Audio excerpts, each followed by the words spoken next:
Perkenalkan, nama saya Akbar Arman, NIM 180. Assalamualaikum warahmatullahi wabarakatuh. Perkenalkan, nama saya Akbar Arman, NPM 18 650 029. Baiklah, masuk ke estimasi atau perkiraan. Estimasi merupakan sebuah proses pengulangan atau pemanggilan ulang estimasi yang pertama dilakukan selama fase definisi, yaitu ketika Anda menulis perencana pendahuluan proyek. Hal ini perlu dilakukan karena Anda membutuhkan estimasi untuk proposal. Setelah fase analisis direncanakan ulang, dan Anda harus memeriksa estimasi dan merubah rencana pendahuluan proyek kita jadi rencana akhir proyek. Teknik-teknik estimasi. Ada 3 teknik yang digunakan untuk melakukan estimasi, yaitu yang pertama, keputusan proposal. Katakanlah bahwa Anda merupakan orang yang memiliki pengalaman yang luas dalam membuat program. Kemudian Anda melakukannya dengan pendekatan merancang report tersebut dan memperkirakan berapa lama waktu yang dibutuhkan untuk membuat program tersebut. Setelah mempelajari rancangan program selama 5 menit, programmer lalu menutupnya mata selama 5 menit. Dia tidak tidur, tetapi berhitung, dan kemudian mengatakan 15 hari. Inilah yang disebut dengan keputusan profesional murni. Keuntungan dari teknik ini adalah cepat, dan jika seseorang sudah ahli dalam teknik ini, maka estimasi pasti akan lebih akurat. Sedangkan kerugian dari teknik ini adalah bahwa Anda membutuhkan seorang ahli yang berpengalaman dalam bidang ini, dan betapa ahli tersebut akan bekerja keras untuk mendapatkan estimasi yang tepat. Kemudian sejarah.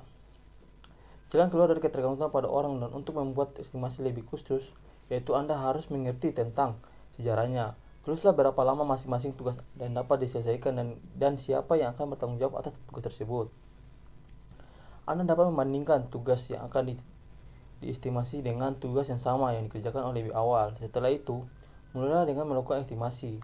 Hal ini dimaksud agar Anda menyebarkan suatu proyek dalam beberapa tugas yang biasanya diulang dan mudah dikembangkan dan mudah dibandingkan. 3. Rumus-rumus.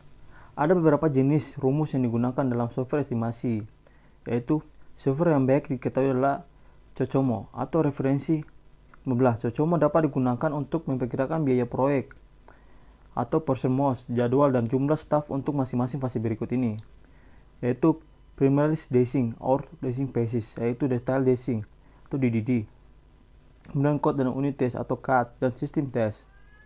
Ada tipe penginputan dengan COCOMO. Yang pertama, Very Mix, aturan persetujuan estimasi pada DEC dan perusahaan besar lainnya. Apakah perusahaan besar seperti DES menggunakan peningkatan-peningkatan ini? Ya, mereka menggunakan rumus-rumus, tetapi mereka tidak mengikuti aturan berikut ini. Yang pertama, jangan pernah menanyakan pada seseorang yang tidak berpengalaman untuk melakukan estimasi.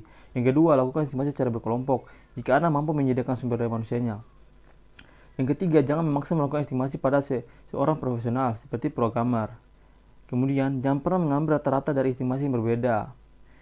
Kemudian, membagi persoalan menjadi bagian kecil secara mendetail selama 1 minggu atau kurang. Selalu tambahkan atau kalikan untuk kejadian tidak pasti. Lihat bagian 2.4 atau manajemen risiko. Selalu berikan jangka waktu untuk melakukan estimasi bagi manajer atau klien. Yang terakhir itu gunakan naluri Anda. Baiklah, mungkin itu bisa saya sampaikan dari bab 13, yaitu estimasi. Kalau kekurangan, mohon maaf. Saya akhiri. Wassalamualaikum warahmatullahi wabarakatuh.